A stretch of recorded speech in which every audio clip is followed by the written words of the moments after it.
사람들은 물건을 사도 이게 진짠가 가짠가 걱정이 되잖아요. 또 어떤 사람이 말하면 이 사람이 진짜 말하는가 거짓말인가 의심이 생기잖아요. 그래서 우리가 이 말씀을 통해서 진짜 실제적이고 사실적이고 정말 우리에게 참이 무엇인지를 우리는 성경을 통해서 확인할 수 있어요. 왜 그러냐? 지난 말씀드린 것처럼 우리가 한 부분을 알고 전체를 알 수 있는 건 아니에요. 그렇잖아요. 코끼리 다리 만져보고 코끼리 전체를 말할 수 없잖아요. 우리 눈이라는 것은 시력이 한계가 있어요. 아무리 눈이 밝아도 2.0 이상은 되지 않잖아요.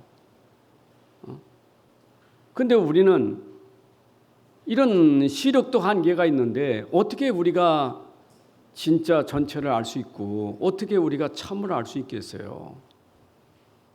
귀라는 것도 듣는 이 귀의 그 청력도 한계가 있잖아요.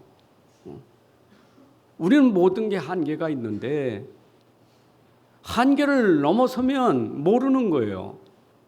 모르는 것 가지고 우리를 자꾸 속이고 거짓말하니까 우리는 그게 전부인 줄 아는 거예요. 우리 그런 부분이 얼마나 많습니까? 그래서 우리가 오늘도 이렇게 말씀드리지만 여러분들이 오늘 말씀 들을 때 그냥 듣는 걸로 그치지 말고 들으면서 참 그렇구나. 그 말씀이 참 옳구나. 참 그렇구나 하고 여러분들이 인정하시며 들으세요. 오늘 말씀 듣다가 내가 한 가지라도 그렇구나 라고 여러분들이 깨달으면 뭔가 달라지잖아요. 여러분 우리가 동전 가지고 양면성 얘기 많이 하잖아요.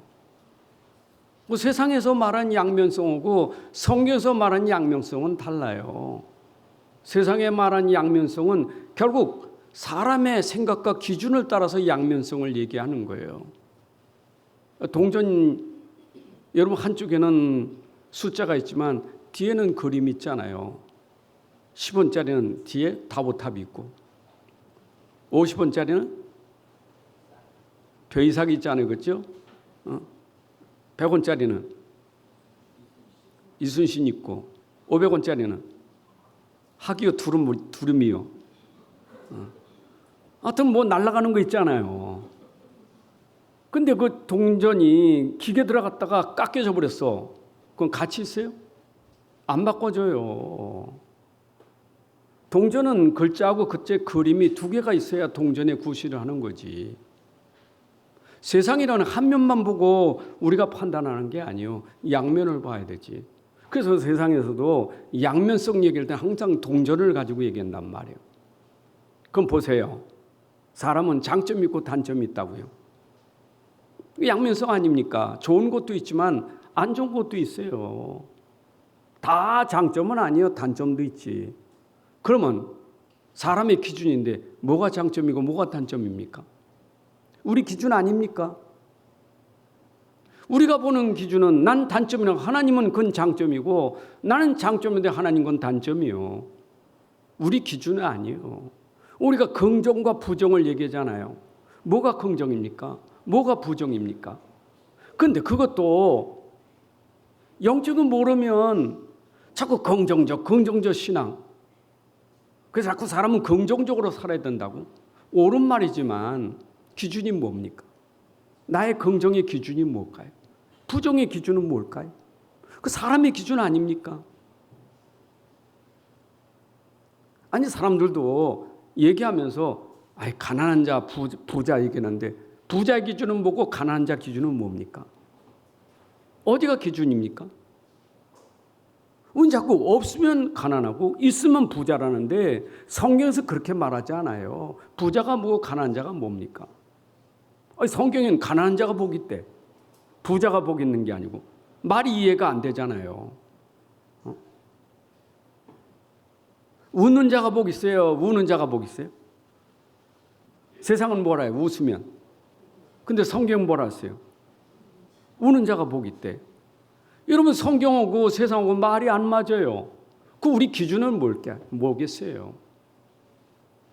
우리 기준은 하나님이 보시는 기준에서 우리가 생각하고 해야 되는 거예요. 하나님의 기준은 뭐예요? 눈에 보이는 게 있지만 보이지 않는 사실도 있는 거예요.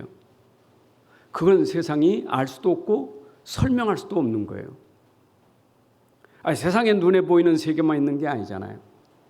보이지 않는 영적 세계도 있는데, 그럼 영적 세계는 전혀 모르고 육신 세계만 가지고 이게 옳다 저게 옳다 맞는 걸까요? 성경의 기준만 안 맞는 거예요. 그러니까 그것 때문에 싸움이 되는 거예요. 맨날 싸워야 돼. 왜?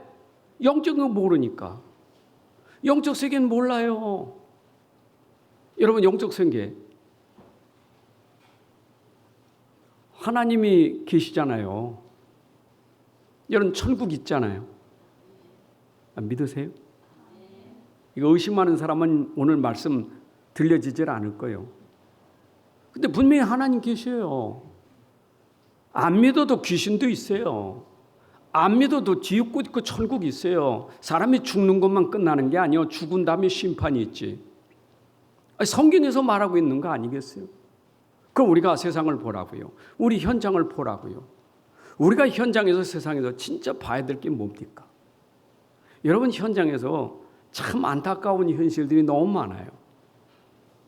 육신적인 현실에도 가끔 뉴스를 통해서 보면 안타까운 일이 얼마나 많습니까? 뉴스를 보면서 육신적으로도 인도네시아에서 비행기 추락해가지고 사람 많이 죽었는데 그 대학교 기숙사에 떨어져가지고 대학생들도 죽고 그렇잖아요. 그거 보면 안타깝잖아요. 또 전쟁이 터져가지고 좀 일 안 하고 있으라고 또 붙어가지고 이게 또 전쟁이 또 붙었어.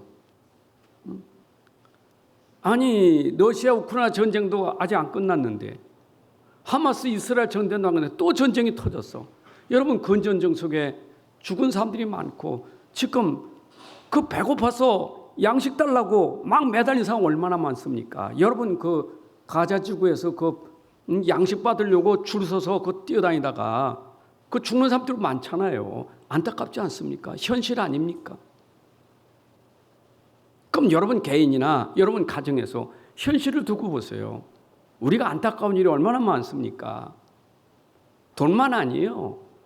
건강 문제만 아니에요. 다른 것도 우리는 진짜 어떻게 해야 될지, 이거 어떻게 해야 될지 안타까운 일들이 너무 많아요. 그런데 그건 육신적인 일을 할지라도 영적인 거 알아요? 영적은 몰라. 저는 제일 안타까운 게 여러분, 그 누가복음 16장에 나온 부자 제일 안타까워요. 이 사람은요, 세상에 부자가 전부인 줄 알아. 날마다 잔치하고 좋은 옷 입고 그렇게 호화롭게 산 사람. 이 사람이 영적으로 무지해요. 그 세상이 말하는 기준은 그거 아니에요. 날마다 잔치하고 잘 먹고 그렇게 사는 게 행복인 줄 안다니까요. 영적은 무지하는 거예요. 영적인 세계는 전혀 모르는 거예요. 그 뒤에 어떻게 됩니까? 성경에서 얘기하는 거예요. 그 뒤에 어떻게 됩니까? 세상은 잠깐인데 잠깐 끝난 그 뒤에 세상은 그 다음에 있는 살아가는 인생은 어떻습니까? 죽고 싶어도 죽을 수 없고 불구덩이에서 빠져나올 수도 없고 영원토록 고통받는데 영원토록 불 속에 있는데 여러분 얼마나 그게 참 불행입니까? 그래서 성경은 우리에게 눈에 보이는 것, 보이지 않는 것, 어떤 걸 선택할 거냐, 어떤 것이 더 중요하냐. 고린도서 4장 18절, 우리가 주목하는 것은 보이는 것이 아니요 보이지 않는 것이니 보이는 것은 잠깐이요 보이지 않는 것은 영원함이라. 여러분, 보이는 것 잠깐이에요. 우리는 잠깐 보이는 그 현실에 어떤 때 내 인생을 바치고 살아. 내 모든 것이 다 거기에 투자돼 버려. 잠깐 보이는 곳에. 그 잠깐인데. 여러분, 오늘 이게 빨리 우리가 인지돼야 돼요. 이게 안 깨달아지면요, 오늘도 자꾸 잠깐 보이는 현실에 내 인생이 자꾸 무너지고 있는 거예요. 안 보여. 내일도 안 보여. 오늘 지금만 보이지 내일이 안 보여요. 여러분 인생이 제일 안타까운 게 뭡니까? 지금만 보이지 내일이 안 보여. 지금이 전부요. 지금 배고픈 게 전부고 지금 아픈 게 전부요. 그 뒤에 일어날 일을 모르고 사는 거예요. 이게 제일 안타까운 현실이에요. 여러분 속지 마세요. 우린 자꾸 그런 부분에서 내가 알긴 아는데 우리는 너무 익숙한 게 지금 눈에 보이는 거, 귀로 듣는 게 전부예요. 내가 강단 서면 계속 얘기하는 이게 아닙니까? 귀가 중요하고 눈이 중요하다고. 그렇게 얘기해도 돌아서면 금방 보는 것에 또 넘어지고 금방 듣는 소리에 금방 넘어져 버려요. 이게 참 사람이 얼마나 익숙한지. 그 보이는 것 뒤에는 안 보인다니까. 내가 그 듣는 얘기 뒤에는 안 보여요. 당장 보고 듣는 게 전부지. 이것만큼 어리석은 인생이 어디 있습니까? 불신자는 무지하니까 그렇지만 우리 복음 가진 사람들이 미래는 고사하고 우리 영적인 세계가 있잖아요. 눈에 보이는 세계지만 보이지 않는 세계가 있어요. 여러분 그 세계하고 여러분들 연결되지 않았어요? 여러분들 영원한 세계에 연결되지 않았어요? 성경은 여러분들이 영원한 세계하고 연결된 사람이에요. 육신 생명은 세상에서 끝나지만 이런 육신 생명은 끝나는 게 아니에요. 여러분들은 영원한 생명이기 때문에 영혼하고 연결된 거예요. 그래서 잠깐 우리가 세상에 살 때 육신적으로 죽지만 그러나 죽는 게 아니에요. 우리는 영원한 세계하고 연결되어 있다니까. 그게 우리예요. 성경에서 말하고 있는 건지 그걸 말하는 거예요. 너희가 세상에서 육신 생명 때문에 그것 때문에 막 안 죽으려고 하지 말고, 그렇다고 네가 사는 것도 아니고, 그것 때문에 네가 죽으면 그게 죽은 게 아니고 너에게 영생을 얻을 것이니 네가 뭘 지금 붙잡고 있느냐.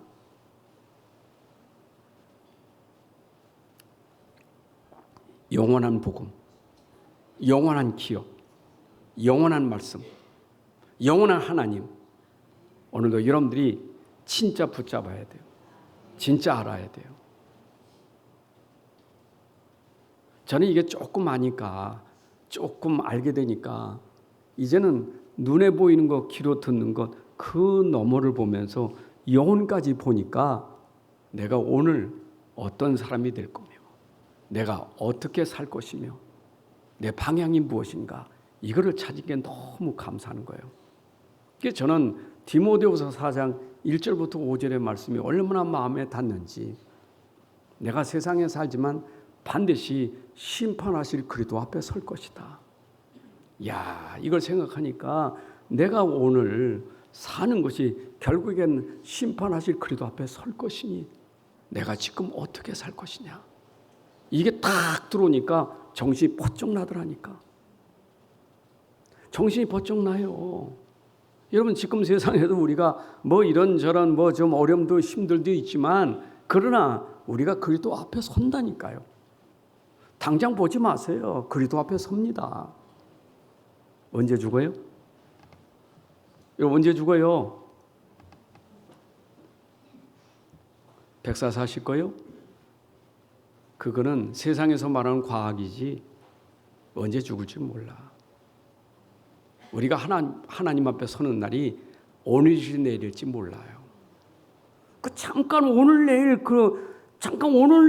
살 수도 있는데 그것 때문에 내가 어떻게 영혼을 내가 어떻게 놓치고 삽니까? 그만큼 어리석은 사람이 어디 있습니까? 그래서 성경에 예수님이 이렇게 말씀하셨어요. 요한복음 5장 39절. 너희가 성경에서 영생 얻는 줄 생각하고 성경을 연구하오니와 이 성경이 곧 내게 대하여 증언한 것이니라. 여러분들은 영생이 우리에게 축복이에요. 영생의 축복이에요. 근데 영생은 어떻게 들어옵니까? 예수 그리스도가 우리에게 영생이에요. 나는 길이요 진리요 생명이니 나를 믿으면 아버지께 이른다. 그게 영원한 거예요. 여러분, 성경을 왜 기록했습니까? 왜 성경을 기록했을까요? 이거는 육신적인 얘기하려고, 육신적인 세상의 축복 얘기하려고 하는 게 아니에요. 육신적인 축복을 넘어서 육신에서 구원받고 세상에서 구원받아 영생의 나라의 축복을 누리게 하려고 성경을 주신 거예요. 빠져나와야 돼요, 우리는요. 빨리 현실에서 빠져나오고 지금 내가 갇혀있는 거기서 빠져나와야 돼요. 못 빠져나오면 안 돼. 못 빠져나오는 것이 우리에게 노예가 되고 종이 된 거예요. 여러분 생각해 보세요. 내가 지금 세상에 살면서 뭔가 나를 묶어가지고 내가 거기에 종 노릇하고 산다. 여러분 비참하지 않습니까? 무엇이 나를 지배합니까? 무엇이 나를 지금 꼭 묶고 있습니까? 저는 금요일도 말씀드렸고 어제 필리핀 현장에도 증거했고 늘 여러분들에게 말씀드리지만 사람들이 지금 제일 묶여있는 거, 제일 힘든 게 뭐냐? 돈, 건강이요. 돈에 노예되어 있어요. 나도 모르게 노예되어 있어요. 여러분 어떻게 합니까 이거? 돈에 내가 묶였다니까. 세상에 사람이 제일 불쌍한 거, 돈에 내 인생이 묶였다는 게 제일 불쌍하잖아요. 현실이잖아요, 현실. 아니 목사님, 현실에 돈이 어려운데 그럼 어떻게 합니까? 여러분 현실을 넘어 사실을 보셔야지. 돈의 주인이 누굽니까? 돈이 누가 주시는 겁니까? 돈 누가 주시는 거예요? 그래도 목사님 열심히 해야 돈은 있는 거지. 열심히 해보세요. 시편 127, 128, 129절 보게 되면 네가 아침부터 밤늦게까지 수고하지만 그 떡을 먹음이 하나님이 아니면 다 헛된 거예요. 수고하고 내가 그렇게 했는데 수고한 거 보면 떡 먹잖아요. 떡을 먹는 것도 하나님의 은혜지. 수고한 거 내가 얻는 것이 은혜지. 더 쉽게 예를 들까요? 참, 우리 어르신들 세상 떠나면 그 죽은 사람 앞에서 탄식하는 사람들 얘기잖아요. 아이고 아이고 이제는 살만하니까 갔네. 뭐가 살만했어요? 열심히 벌어가지고 돈 벌어놓고 이제는 여행도 다녀야 되고 뭐도 해야 되는데 가버렸어. 그게 죽을 때 사람들이 하는 얘기 아닙니까? 무슨 소용이 있어요? 그게 무슨 의미가 있냐고요? 우리 인생이라는 것은 그거 멀리를 보지 못해. 그러니까 자식까지도 못 보는 거예요. 그러니까 오늘 본문에 나오는 얘기, 자식을 보라는 얘기, 오늘 본문의 얘기는 자식까지도 못 봐. 여러분 진짜 내가 이걸 알아야 내가 누리는 거고, 누리는 게 자녀에게 보여주고 전달되고 그 자녀도 이 축복을 누려야 되지 않겠습니까? 그래서 하나님은 성경을 기록해서 우리에게 알려주는 게 있어요. 요한복음 20장 31절. 오직 이것을 기록한 목적은 너희로 예수께서 하나님의 아들 그리스도이심을 믿게 하려 하며 또 너희로 믿고 그 이름을 힘입어 생명을 얻게 하려 함이니라. 결국은 성경을 기록하는 것은 성경에 기록된 예수 그리스도를 믿어서 생명, 영생 얻게 하려고 기록한 거예요. 여러분 생명 얻으면 돼요. 생명에 들어가야 돼요. 근데 이 생명은 무슨 생명이요? 예수 생명. 예수 생명 뭐요? 성령. 그래서 로마서 8장 2절에 생명 곧 성령. 여러분 예수 생명은 성령이 임한 거예요. 그 내 안에 성령이 임했다. 내 안에 생명이 들어왔다. 그러면 여러분들은 걱정할 게 없습니다. 망할 수가 없습니다. 내 안에 있는 생명은 영원한 생명이고 그 생명은 성령이기 때문에 누구도 이길 자도 없고 막을 자도 없어요. 제가 오늘 새벽에 설교하다가 설교한 중에 뜨거우니까 그냥 메시지가 나도 막 나가. 그런데 내가 그래도 새벽이란 6시 안에 끝내야 되지. 2분, 3분이 막 지나가는 거예요. 여러분들 진짜 오늘 새벽 설교 좀 테이프 들으세요. 목사님 얼마나 뜨겁게 했는지. 우리 안에 진짜 성령 충만하고 진짜 성령 계시면 걱정할 거 없어요. 그분이 알아서 인도하시고 그분이 역사하는 거니까. 우리가 하는 거 없어요. 그게 사도행전 아닙니까? 왜 성령 인도 못 받아요? 그게 바로 나라는 것. 묶였어. 돈 그것 때문에 성령 인도 못 받고. 여러분 인도 받으려면 빨리 내 안에 그리스도를 붙잡아야 돼요. 그분이 하시면 돼요. 아멘. 그래서 성경에서는 우리가 왜 그리스도를 해야 되느냐, 왜 그리스도를 붙잡아야 되느냐. 성경은 진짜 문제가 있기 때문에 그리스도를 붙잡으라는 거예요.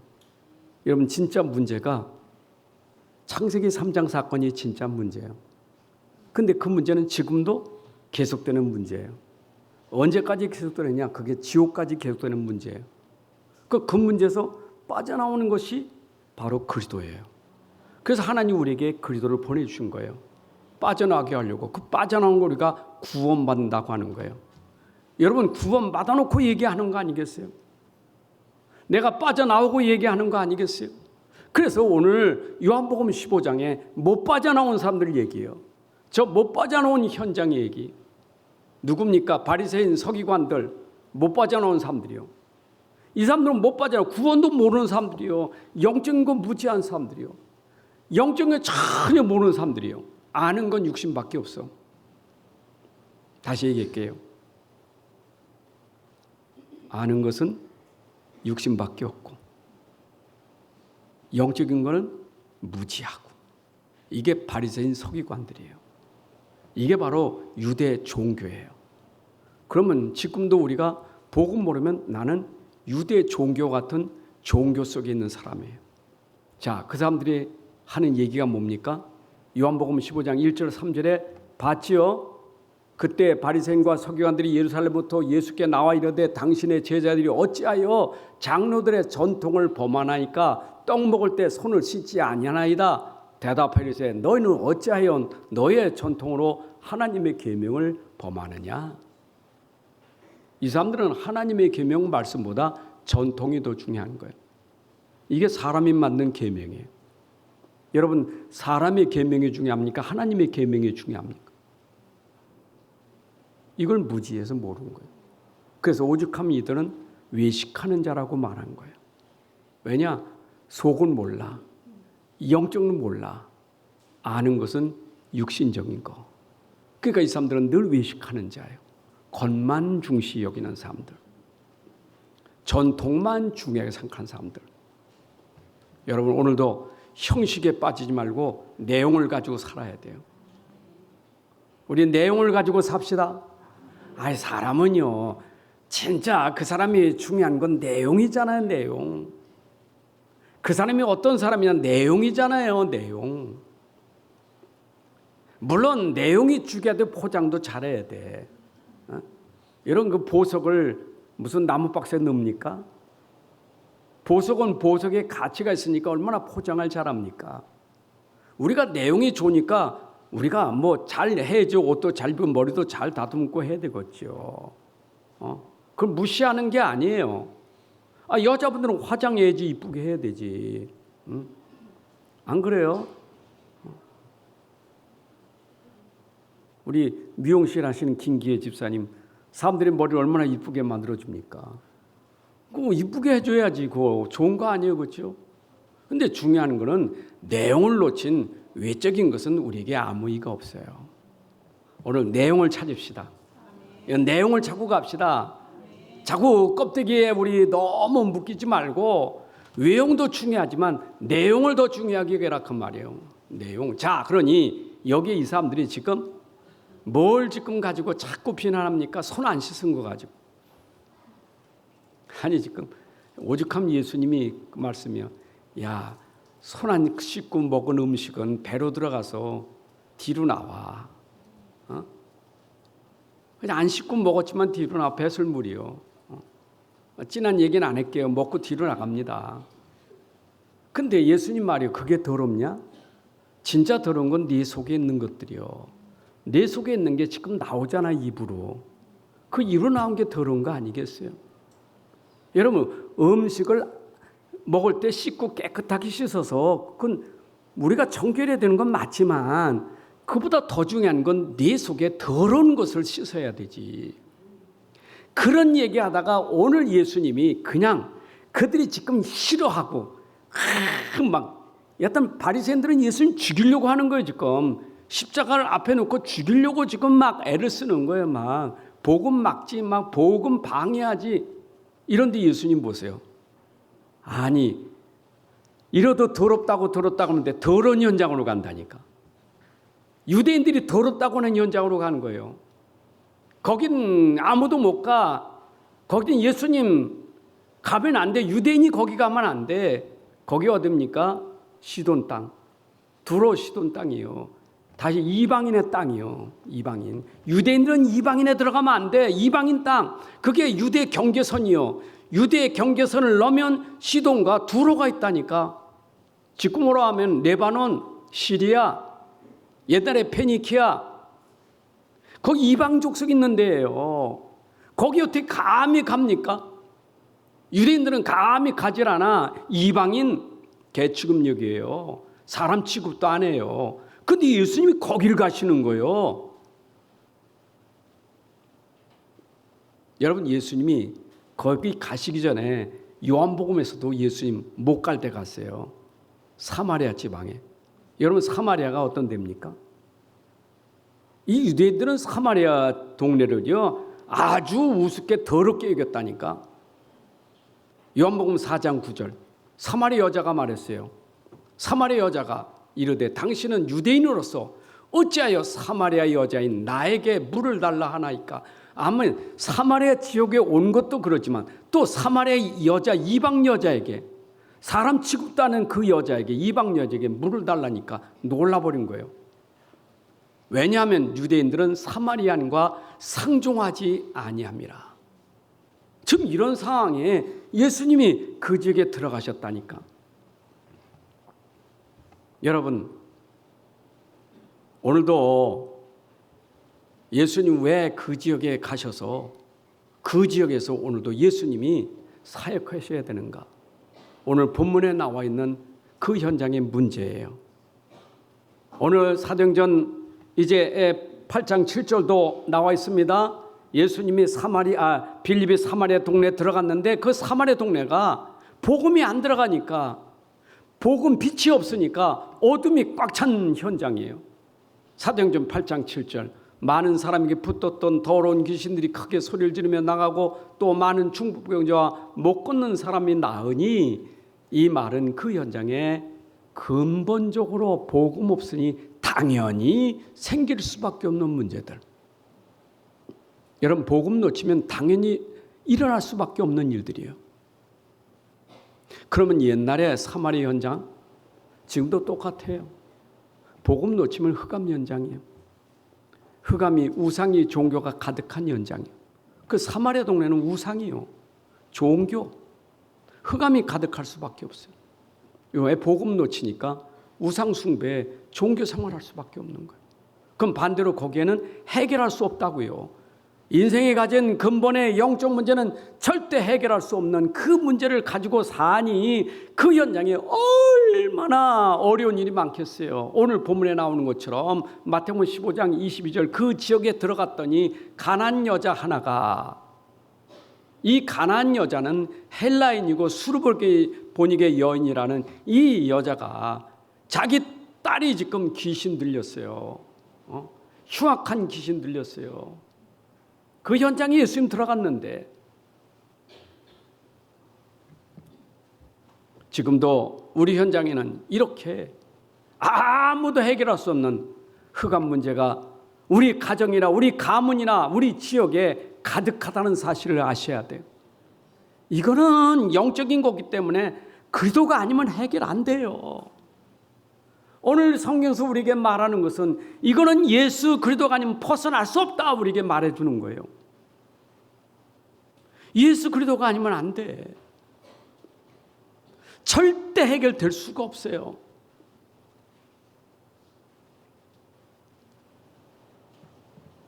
그러니까 지금까지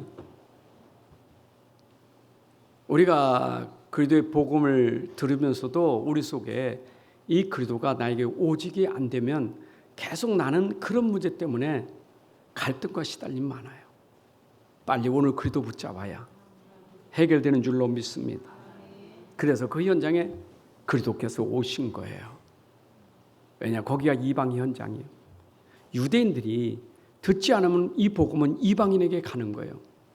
사도행전 13장 46절 47절 보니까 바울과 바나바가 담대히 말하되 이르되 하나님의 말씀을 마땅히 먼저 너에게 전달할 것이되, 누구의 유대인에게 전달되는 것인데 너희가 그것을 버리고 영생 얻기 합당하지 않은 자로 자청하기로 우리가 이방인에게로 향하노라.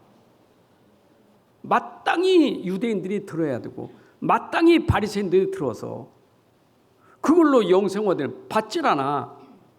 그러니 어디로 가요? 이방인에게 가더라.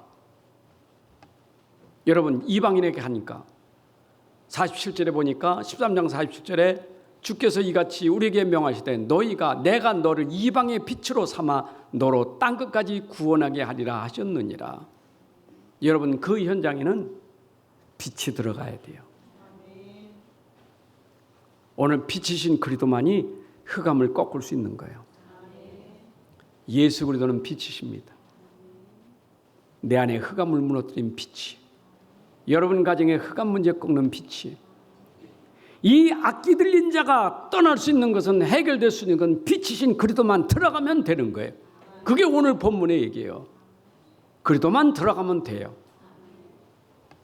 요한복음 1장 4절 5절에 그 안에 생명이 있으니 생명은 사람들의 빛이라. 빛이 어둠의 빛이 돼 어둠이 깨닫지 못하더라. 유대인들은 빛으로 오신 예수를 깨닫지 못해. 그런데 여기에 수르보니게 여인, 이 가난 여인은 빛을 알았다고요. 빛을. 이분이 빛인 걸 아는 거예요. 우리 가정에 어둠을 꺾을 수 있는 건 당신밖에 없습니다. 빛을 깨달았다 이 말이에요. 절대 불가능의 현장에 치유할 수 있는 능력은 오직 그리스도의 빛밖에 없어요. 절대 불가능이요. 그런데 예수는 빛이시기 때문에 절대 불가능을 해결하는 능력이시다 그 말이에요. 여러분의 영적인 절대 불가능의 문제, 예수님은 해결하실 줄로 믿습니다. 여러분, 영적 문제가 해결돼야 나머지 다 따라오는 거예요. 따라와요. 그러니까 내가 영적인 게 해결 안 되고 자꾸 다른 것 따라가면요, 그거 해결되는 게 아니에요. 응답받아 응답이 아니에요. 중요한 거는 내 영적인 것도 회복돼야 돼요. 내 안에 오직 그리스도가 오셔서 빛이 되어야 흑암은 무너지게 돼 있는 거예요. 마태복음 8장 2절 3절 보니까 불치병 나병 환자가 예수께 나와 절하며 이르되 주여 원하시면 먼저 저를 깨끗게 할 수 있나이다 하거늘 예수께서 손을 내밀어 그에게 대시며 이르시되 내가 원하노니 깨끗함을 받으라 하시니 즉시 그 나병이 깨끗하더라. 그 당시에 나병은 이게 불치병이에요. 그런데 예수님이 그 나병 환자에게 손을 대시니 나병이 난 거예요. 여러분, 마태복음 8장 16, 17절에 보니까 예수님은 가는 곳마다 사람들이 병자를 데리고 오는데 귀신들을 쫓아내시고 병든 자를 다 고치시니 이는 이사야 선지자가 예언한 대로 그가 바로 그리스도로 십자가에서 죽으심으로 우리 인생의 문제 해결하신 그리스도시에요.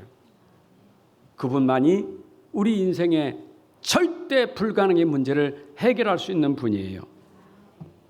여러분, 오늘도 흑암에서 빠져나오고 절대 불가능 빠져나오는 그 능력이 임하기를 바랍니다. 안 된다고 포기하지 마세요. 낙심하지 마세요. 그때가 그리스도예요. 절망할 시간에 그리스도예요. 낙심할 시간에 그리스도예요. 사단은 여러분들 KO 시키기를 원한다니까. 펀치를 계속 날려. 펀치 날리다가 어느 KO 돼가지고 팍 쓰러지도록 만드는 거예요. 자꾸 낙심하고 절망하다가 나중엔 팍 쓰러져 버려. 포기해버려. 왜? 해결할 수 없으니까. 근데 해결할 수 없는 여러분 문제를 그리스도께서 오셔서 해결하시는 거예요. 성경에 기록됐어요. 이거 간증책이에요. 소설 얘기 아니에요. 옛날에 예수님이 오셔서 이렇게 사람들 했어. 그것하고 나하고는 상관없어. 그 얘기 아니에요.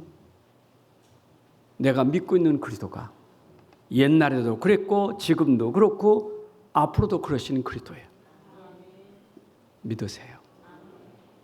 그래야 빠져나와요. 일단 빠져나오고 얘기해야 돼요. 내가 빠져나와야 돼요. 구원받아야 돼요. 그게 시급한 거예요. 그런데 여기에 특징이 뭡니까? 진짜 이 여인은 유대 종교가 얼마나 무시했는지 몰라요. 여자를 무시해. 세상에 당시에 떡 나눠줄 때도 왜 여자 어린아이 포함해서 하지? 여자 남자 제하고 여자 어린아이 제하고 500명. 그게 유대인들의 숫자 개념이에요. 여자나 아이들은 무시했다니까. 그러니까 예수님 당시도 아이들 오면 가라 내쫓았다니까. 여자를 사람으로 취급도 안 했어. 근데 여기에 어떻게 이런 여자에게 예수님이 가셔서 그 병을 고쳐주시느냐 이 말이에요.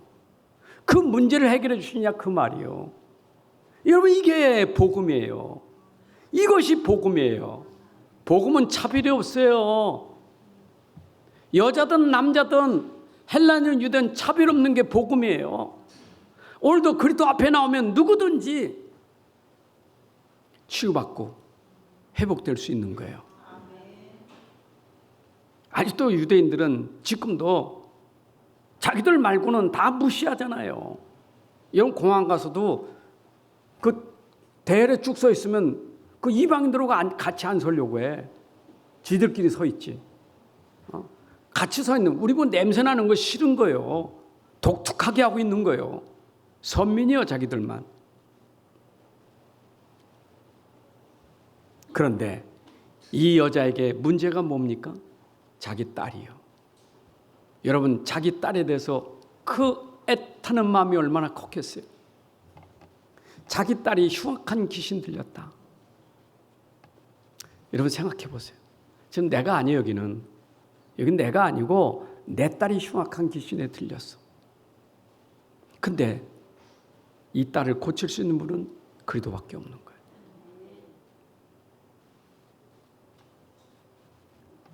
예수님께 진짜 이 딸의 문제를 가지고 나왔어요. 여러분, 난 아니에요. 우리 자녀가 이런 상황에 있을 때 어떻게 했어요? 에? 어떻게 해야 되겠냐? 답이 이것밖에 없다면 하나님 붙잡아야 되지 않아요? 여러분 복음 붙잡아야 되지 않아요? 여러분 그리스도 붙잡아야 되지 않아요? 그게 오늘 이 여인이에요. 여러분 생각해 보세요. 흉악한 귀신에 지금 시달리고 있다면 여러분 내 딸이 시달리면 나 시달리지 않아요? 아니 우리 가족 중에 이런 자녀가 시달리면 나 시달리지 않아요? 가족이 같이 시달리는 거예요. 특히 어머니는 어떻게 했어요? 부모는 어떻게 했냐고요? 이게 시달리는 문제예요. 시달리는 문제.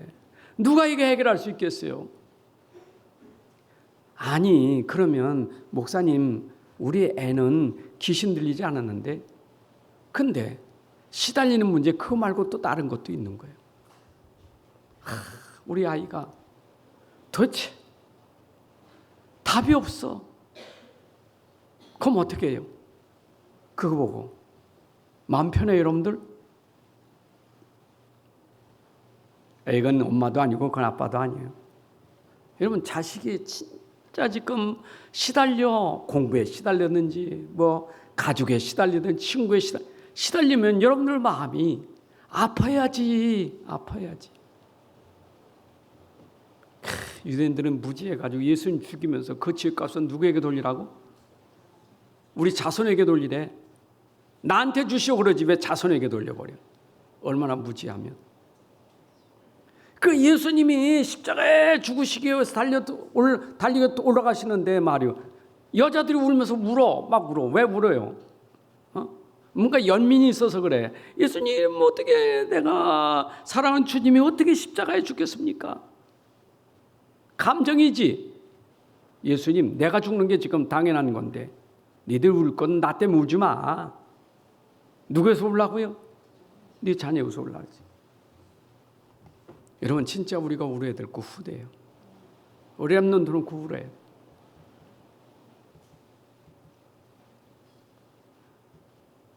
오늘 저는 오늘 본문 말씀 보면서 진짜 이 엄마가 자녀 때문에 얼마나 그 간절함이 있었을까.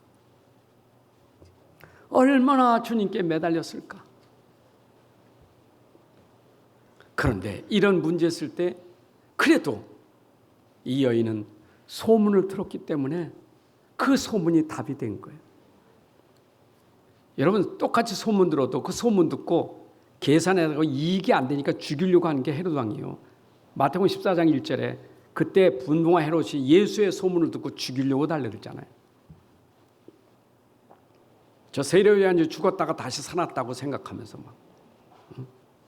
근데 여기에 이 사람은 소문이 달라. 마가복음 7장 25절에 보니까 더러운 귀신 들린 어린 딸을 둔 한 여자가 예수의 소문을 듣고 곧 와서 그 발 아래 엎드리니. 우리가 무슨 소문을 듣느냐가 중요한 거예요. 소문을 잘 들읍시다.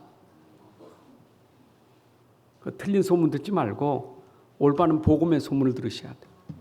살리는 소문을 들으셔야 돼요. 내가 지금 이런 상황이 있을 때 이분만이 내 문제 해결할 수 있는 유일한 분이다. 근데 지금까지 예수님 오시면서 행한 일을 들어보니 이분이 과연 내 딸을 고칠 수 있겠구나.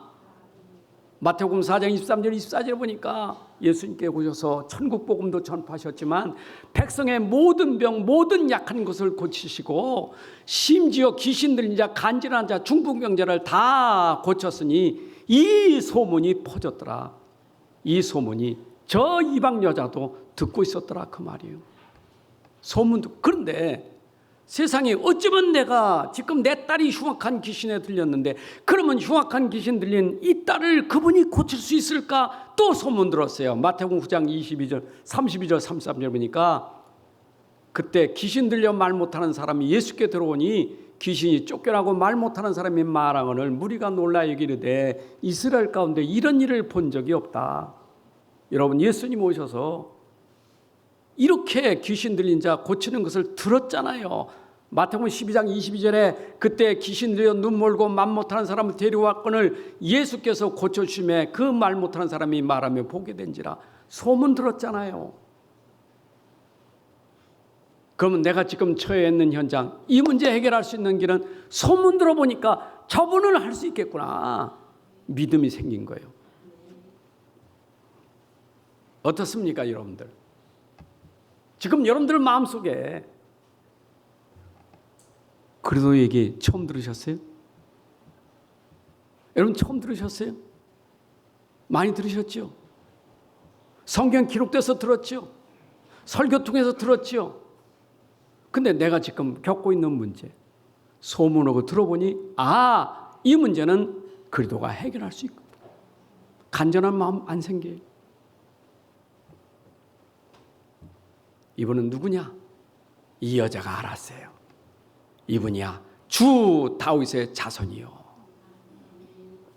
여러분도 마태복음 15장 22절에 보니까 가난 여자가 아무도 고백하지 못했던 그 지경에다 나와서 소리질러 이르되 주 다윗의 자손이요 나를 불쌍히 여기소서.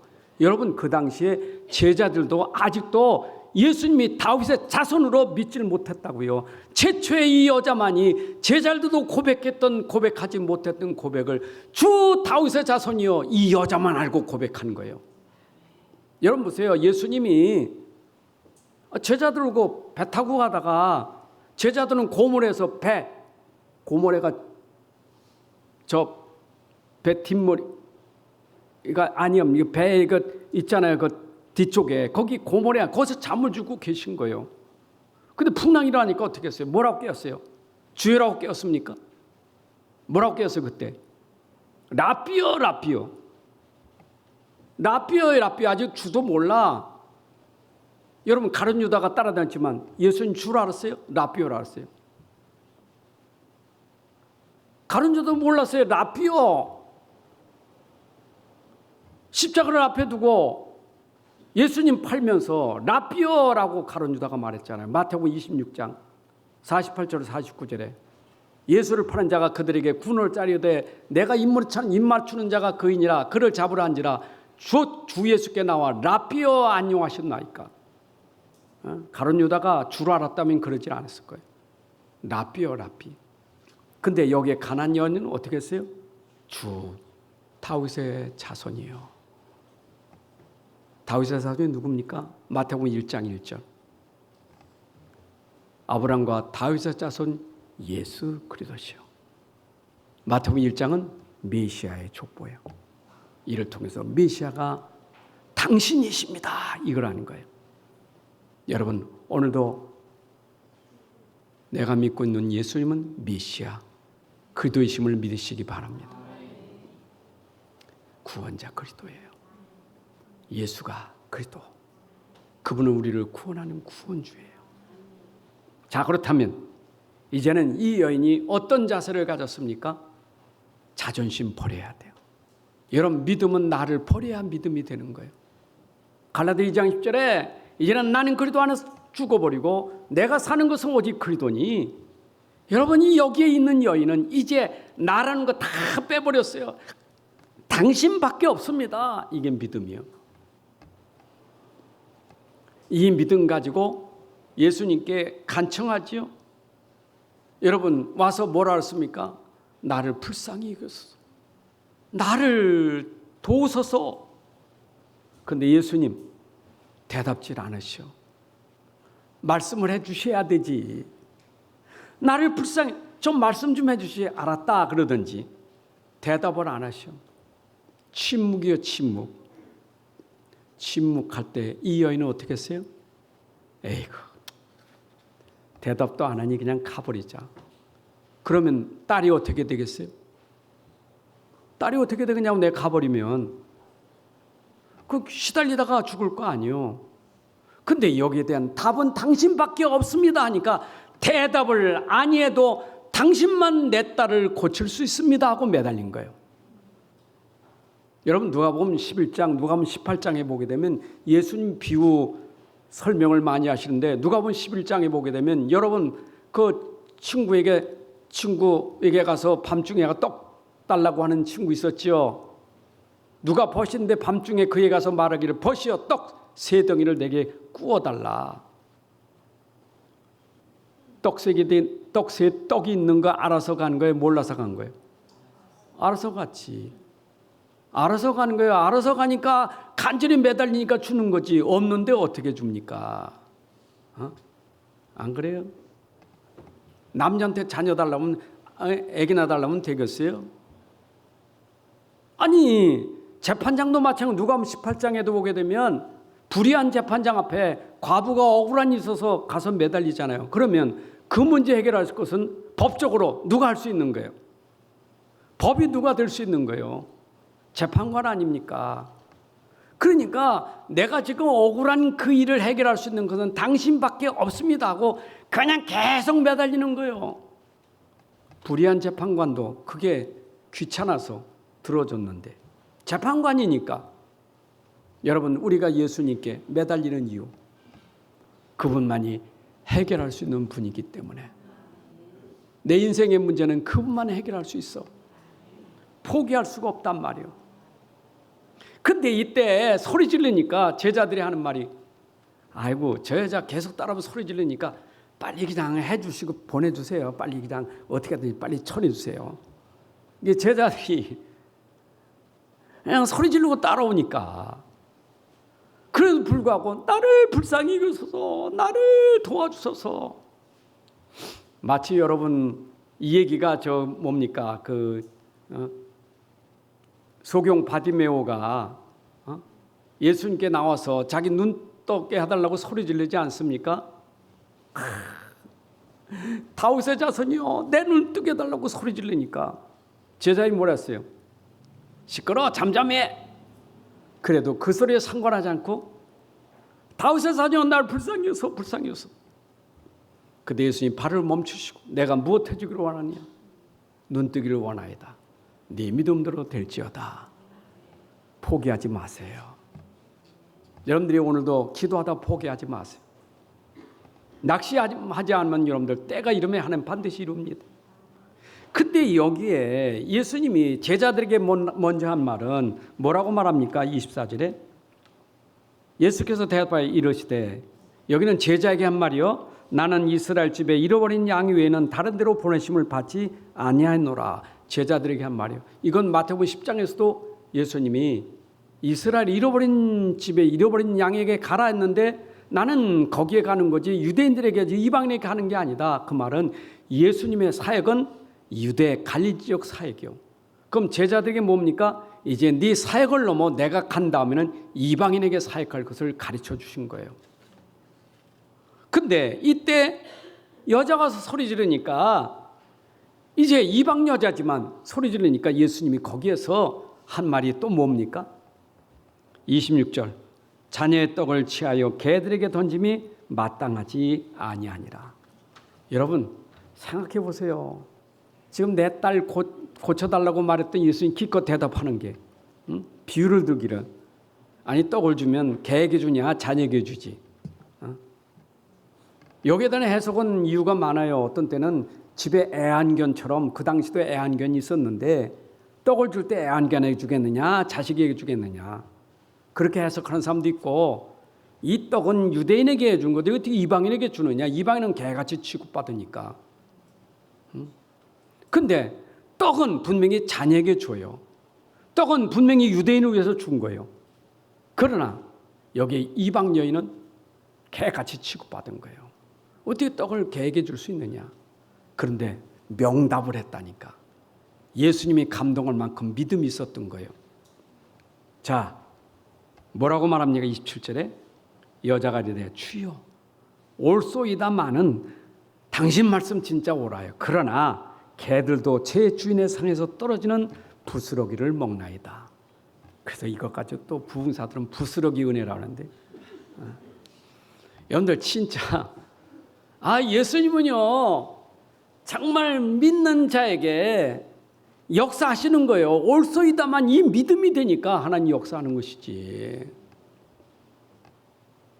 그러니까 올소이다마는 그 말은 주여 말씀만 해주세요. 그랬더니 예수님 뭐라고 말씀하십니까? 28절에 예수께서 말씀하신 거예요. 이르시되 여자여 네 믿음이 크도다. 네 소원대로 되리라 하시니 그때로부터 그의 딸이 나으니라. 아멘. 주께서 말씀하시면 됩니다. 주께서 말씀하시면 됩니다. 말씀하실 때까지 우리는 기도해야 돼요. 말씀이 들려질 때까지 기도하셔요. 말씀이 여러분들 이해될 때까지 기도하세요. 오늘도 강단 말씀 내게 이해될 때까지 기도하세요. 그 말씀이 내게 임할 때 즉시 나으니라. 이런 말씀이 임하면 치유가 되는 거예요. 무화과나무 저주할 때 말씀이 임하니 곧 마르더라. 백부장 하인이 자기 아들 놓고 간청했는데 말씀만 없어서 네 말대로 되리라 했더니 즉시 가보니 하인이 나았더라. 여러분 말씀이 임하면 돼요. 내 자녀를 놓고 내 어려운 상황을 놓고 기도하시면 반드시 하나님 말씀 주실 줄로 믿습니다. 흑암 가득한 세상 속에 이 문제 해결하는 길은 오직 그리스도밖에 없습니다. 나의 흑암 현장은 어디입니까? 내 안의 흑암 현장, 내 가정의 흑암 현장, 내가 있는 지역의 흑암 현장, 거기에 답은 오직 그리스도가 답이에요. 그리스도만이 흑암을 꺾을 수 있는 거예요. 그래서 여러분들은 그 현장을 살리는 절대망대, 복음망대가 돼야 돼요. 진짜 여러분들이 이 복음 가지고 기도하는 사람 된다면 거기에 여러분들을 살리는 망대가 되는 거예요. 아멘. 오후 시간에는 다시 이 절대 망대에 대해서 좀 구체적으로 여러분들에게 설명드리려고 하는데, 정말 내가 있는 장에 이 복음이 오직 돼서 서 있다면 빛이 바라기 때문에 흑암이 꺾어지게 될 줄로 믿습니다. 하나님 아버지 감사합니다. 오늘도 귀한 시간에 또 말씀 주셔서 말씀으로 다시 한번 우리에게 임하게 하시고 깨닫게 하시니 감사합니다. 세상이 절대 할 수 없는 불가능의 문제가 오직 복음 그리스도로 말미암아 치유되는 사실을 우리에게 확인시켜 주셨사오니 이 말씀이 나의 믿음 되게 하시고 그 말씀이 나의 삶의 성취되게 하시고 하나님께 영광 돌릴 말씀이 되게 하여 주옵소서. 주 예수 그리스도의 이름으로 기도합나이다.